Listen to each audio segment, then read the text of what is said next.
الحمد لله وكفى وسلام على عباده الذين اصطفى. أعوذ بالله السميع العليم من الشيطان الرجيم. بسم الله الرحمن الرحيم. سورہ ابراہیم علیہ السلام،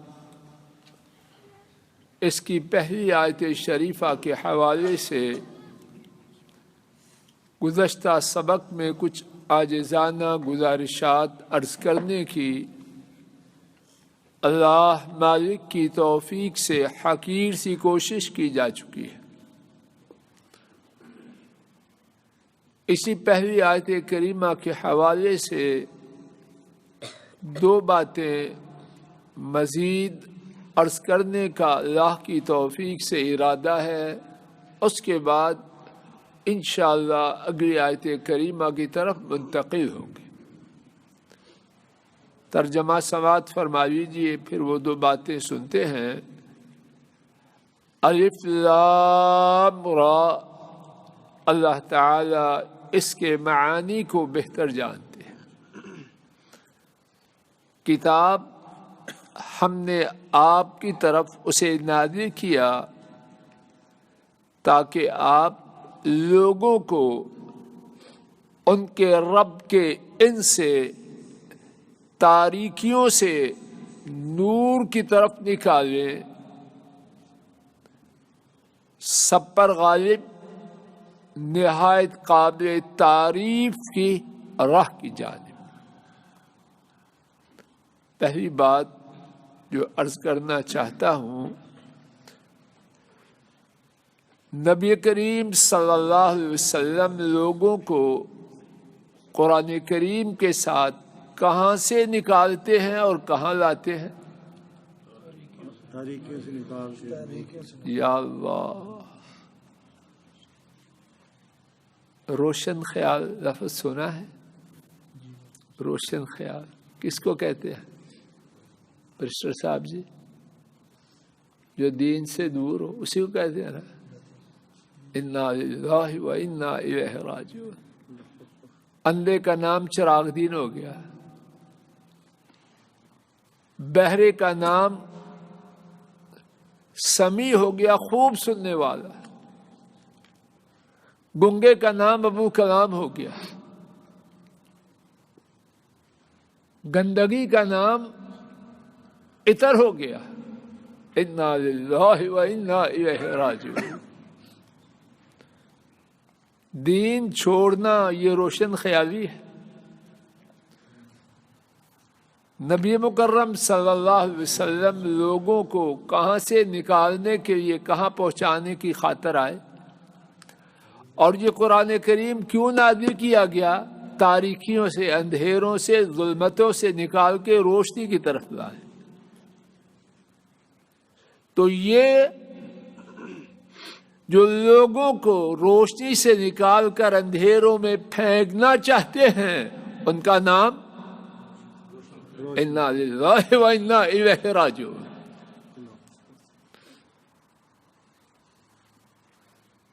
ہے یہ بات کہ نہیں؟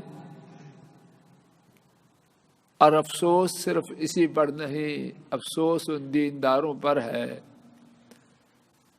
جو ان روشن خیالوں کے سامنے اپنے آپ کو حقیر سمجھتے ہیں۔ انا للہ و انا الیہ راجعون۔ نعمت والے وہ شرماتے ہیں اور گندگی والے وہ دندناتے ہیں۔ انا للہ و انا الیہ راجعون۔ حضرات و خواتین، اگر اللہ تعالیٰ نے دین کی نعمت عطا فرمائی ہے، تھوڑا یا زیادہ،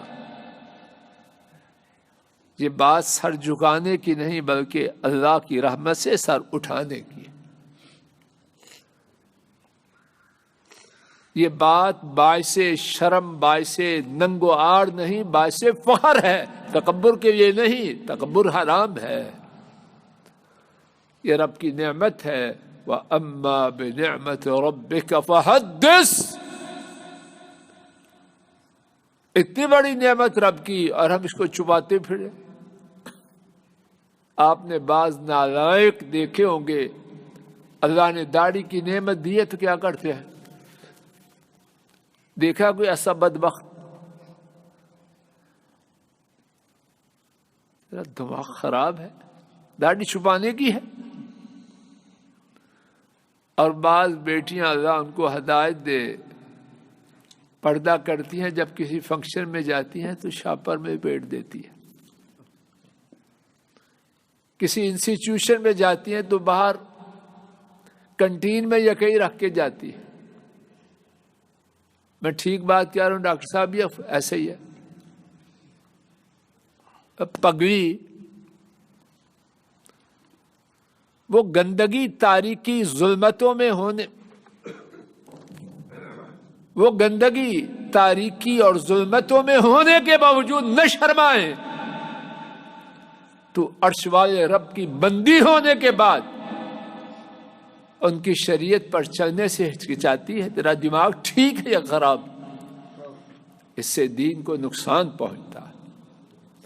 تکبر حرام ہے، اللہ نہ نصیب کرے، لیکن دین کو حقیر سمجھ کے اللہ یہ بدبختی نصیب ہی نہ کرے، اس سے پہلے لے جائے اپنے پاس. تکبر نہیں، لیکن دین باعث عزت ہے. اللہ تعالیٰ نے ٹخنوں سے اوپر شلوار نصیب کی ہے، کسی مجلس میں جاتے تو نیچے کھینچتے رہتے. خراب دماغ. یہ نعمت ہے، تو شکر کر کہ سینکڑوں میں ہزاروں میں اللہ نے تجھے روشنی کا مینار بنایا. تیری عقل کام نہیں کر رہی. تاریکی جتنی زیادہ اور سنگین ہوتی ہے روشنی کی قیمت اتنی زیادہ ہوتی ہے. بڑا پڑھا لکھا بنتا ہے، معاشیات کا بنیادی اصول پڑھاتے ہیں انٹرمیڈیٹ میں. جب کسی چیز کی سپلائی کم ہو جائے، ڈیمانڈ زیادہ ہو جاتی ہے تو قیمت بڑھتی ہے کم ہوتی ہے؟ جب تاریکیاں ہی تاریکیاں ہیں. اگر تو موم بتی بھی جلائے گا تو عام دنوں میں ٹیوب سے زیادہ اس کی قیمت ہوگی. تو جب اللہ نے تجھے یہ اعزاز بخشا ہے تو کیوں بدبخت بنتا؟ دوسری بات نوٹ فرمائیے، آیت شریفہ پہ نگاہ جمائیے. لِتُخْرِجَ النَّاسَ مِنَ الظُّلُمَاتِ إِلَى النُّورِ بِإِذْنِ رَبِّهِمْ إِلَى صِرَاطِ الْعَزِيزِ الْحَمِيدِ. کس کی راہ کی طرف بلانا ہے؟ سبحان اللہ. اچھی طرح نوٹ کر لیجیے. دین کی دعوت دینے والا وہ ہے جو رب العالمین کی جانب بلاتا ہے. ان کے سوا کوئی اور ہدف، کوئی اور نشانہ، کوئی اور گول، کوئی اور مقصد کھوٹا ہے. دعوت میں جو دعوت حق ہے، سچی دعوت ہے، اسلامی دعوت ہے، اس میں بندوں کو خالق سے جوڑنا ہے. اگر نبی کریم صلی اللہ علیہ وسلم کی دعوت کیا ہے؟ روشنیوں سے، تاریکیوں سے روشنی کی طرف اور تاریکیوں سے روشنی کی طرف رب کے حکم سے نکالنا، تو وہ راہ کس کی ہے؟ صراط العزیز الحمید. اور قرآن کریم میں متعدد مقامات پر یہ بات رب العالمین نے دو ٹوک انداز میں بیان فرمائی ہے کہ دعوت حق اللہ کی جانب دعوت ہے. آئیے چند ایک مقامات دیکھ لیتے ہیں تاکہ اللہ کی فضل و کرم سے دلوں اور دماغوں میں یہ بات جاگزی ہو جائے. سورہ یوسف علیہ السلام آیت نمبر 108 غالباً آپ کے پاس صفحہ 249 249 یرحمک اللہ.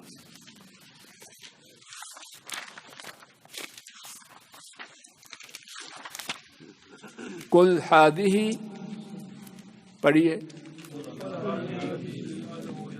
سبیلی ادعو الی اللہ، پیچھے کہہ دیجئے یہ میری راہ ہے. کس کی طرف بلاتا ہوں؟ سب بولیے ادعو الی اللہ. میں دعوت دیتا ہوں کس کی جانب؟ بلالی جگہ ملی ہے، کس کی جانب؟ سب بولو اللہ تعالی کی جانب. دوسرا مقام سورہ نحل آیت نمبر 125 اور غالباً آپ کے پاس صفحہ 282 282.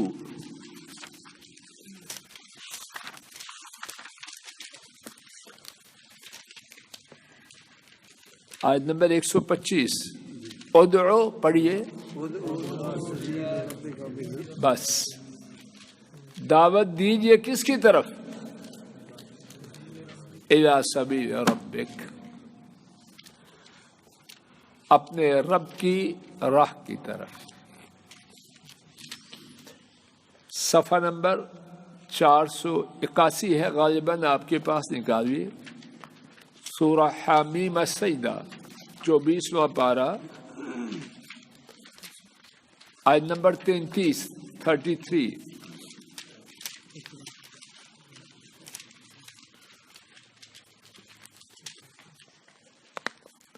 صفحہ 481 ہے غالباً آپ کے پاس.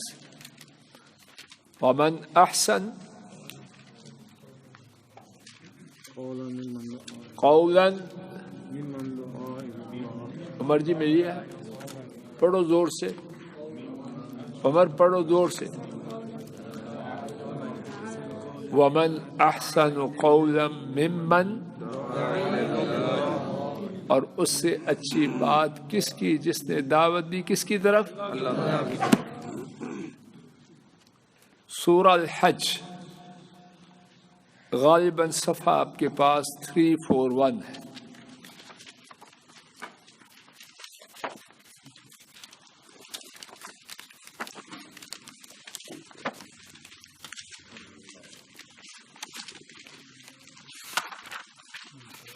وَادْعُ إِلَىٰ رَبِّكَ آیت نمبر 67 وَادْعُ إِلَىٰ رَبِّكَ. عبد البصیر جی میری ہے. إِنَّكَ عَلَىٰ صِرَاطٍ إِنَّكَ لَعَلَىٰ هُدًى مُسْتَقِيمٍ.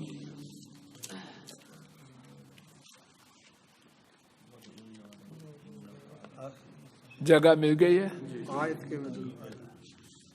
جی جی ملک صاحب کیا گیا؟ آیت کے مڈل سے جی آیت کے آخری حصہ ہے. وَادْعُ إِلَىٰ رَبِّكَ پڑھیے سب. اور بلائیے اور دعوت دیجیے کس کی طرف؟ اپنے رب کی طرف.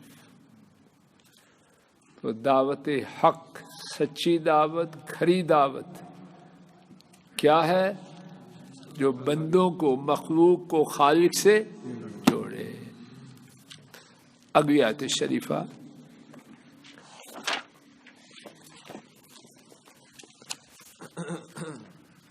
اللہ الذی لہ ما فی السماوات وما فی الارض. اللہ تعالی الذی وہ ذات، لہو ان کے لیے، ما جو کہ، فی السماوات آسمانوں میں، وما فی الارض اور جو کچھ زمین میں، وویل اور بڑی ہلاکت، للکافرین کافروں کے لیے، من عذاب اس عذاب کے باعث، اس عذاب کے سبب. یہاں من بمانا سبب کے ہے. اس عذاب کی وجہ سے شدید کیا معنی ہے؟ جو بہت سخت ہے. بامحاورہ ترجمہ اللہ تعالی وہ ذات ان ہی کے لیے ہے جو آسمانوں میں ہے اور جو کچھ زمین میں ہے. ان کافروں کے لیے اور کافروں کے لیے بہت بڑی ہلاکت ہے نہایت سخت عذاب کی وجہ سے. اس آیت کریمہ میں کیا خزانے ہیں رب العالمین بہتر جانے. آئیے انہی کی توفیق سے کچھ بات سمجھنے کی عاجزانہ کوشش کرتے ہیں. لہو اصل میں عبارت کی ترتیب کچھ اور تھی، اللہ تعالیٰ نے کچھ اور کر دی. اصل عبارت یوں ہوتی ہے ما فی السماوات و ما فی الارض لہو. تو اللہ تعالیٰ نے لہو کو کہاں لائے؟ جواب دو. تو معنی کیا ہو گیا؟ ایک کی بجائے دو معنی ہو گئے. پہلا معنی جو کچھ آسمان میں ہے، جو کچھ آسمانوں میں ہے، جو کچھ زمین میں ہے ان کے لیے. دوسرا معنی جو کچھ آسمانوں میں ہے، جو کچھ زمین میں ہے ان کے سوا کسی اور کے لیے نہیں. بہت فرق ہے. تو دونوں جملوں کو ملا کے معنی کیا بنا؟ ان ہی کے لیے ہے جو کچھ آسمانوں میں ہے اور جو کچھ زمین میں ہے. اللہ اکبر. عجب، اللہ پاک کا بیان بڑا ہی عجیب ہے. غور کرنا، شاید توفیق الہی سے میں ٹھیک بات آپ تک پہنچا سکوں. انہی کی توفیق سے ممکن ہے، وگرنہ مجھ ناکارے میں یہ ہمت نہیں. بہت توجہ کرو. یہ جو بات پہلے فرمائی کہ محمد کریم صلی اللہ علیہ وسلم لوگوں کو العزیز جو سب پر غالب ہے، ان پر کوئی غالب نہیں، نہایت قابل تعریف ہیں، ان کی راہ کی طرف بلاتے ہیں. کیوں بلاتے ہیں؟ یہ کیا بات ہوئی؟ سب کو چھوڑ کر ان کے راستے کی طرف کیوں بلائیں؟ اور یہ کیوں شیطانی نہیں، اللہ نصیب نہ کرے. کون سا کیوں ہے؟ سمجھنے کے لیے. سمجھنے کے لیے کیوں مبارک ہے، اور اعتراض کے لیے کیوں شیطانی ہے. تو سمجھنے کے لیے کیوں، محسن جی سمجھ آ رہی ہے؟ کیوں ان کی راہ کی طرف، اس کی راہ، اس کی راہ، اس کی راہ، اس کی راہ کیوں نہیں بلاتے؟ سب کو چھوڑ چھاڑ کے ایک کی راہ. یہ اس کی دلیل ہے، اس کا جواب ہے. سمجھ آئیے کچھ بات مسٹر صاحب؟ دلیل کا مزہ آیا کہ نہیں؟ جب کائنات کی ہر چیز ان کی ہے، ان کے سوا کسی اور کی نہیں، تو کسی اور کی طرف بلانے کا کیا فائدہ؟ سبحان اللہ. کچھ بات واضح ہوئی ہے. یہ جو بات ہے پہلی بات کو کتنا پختہ کرتی ہے. جس کسی کی راہ کی طرف بھی بلانا ہے اللہ کے سوا، سوال یہ پیدا اس کے پاس ہے کیا؟ پنجابی کہتے ہیں بھوکے دا بھی کوئی ساتھی ہوتا ہے. جس کے پاس کچھ نہیں اس کے پیچھے جانا ہے عقل مندی؟ جن کے پاس سب کچھ ہے، بلکہ جن کو بلاتے ہیں وہ بھی ان کی مخلوق ہے، تو پھر کسی اور کی طرف جانے کا کوئی جواز ہے؟ اللہ تعالیٰ مجھے آپ کو اور پوری انسانیت کو ہدایت دے دے. ہم سب کی اصلاح فرما دے۔ اے مولا کریم اپنے فضل و کرم سے ہماری مجلس کو مبارک بنا، کہنے سننے سمجھنے سمجھانے کی غلطی کو معاف فرما۔ اے اللہ موت تک کتاب و سنت کی مجلسوں میں بیٹھنا اور ایسا بیٹھنا جو آپ کے ہاں مقبول ہو وہ ہمارے نصیب میں فرما۔ اے اللہ ٹھیک بات پر عمل کی توفیق عطا فرما، جو غلط بات ہو اس کو معاف فرمانا، اس سے بچانا۔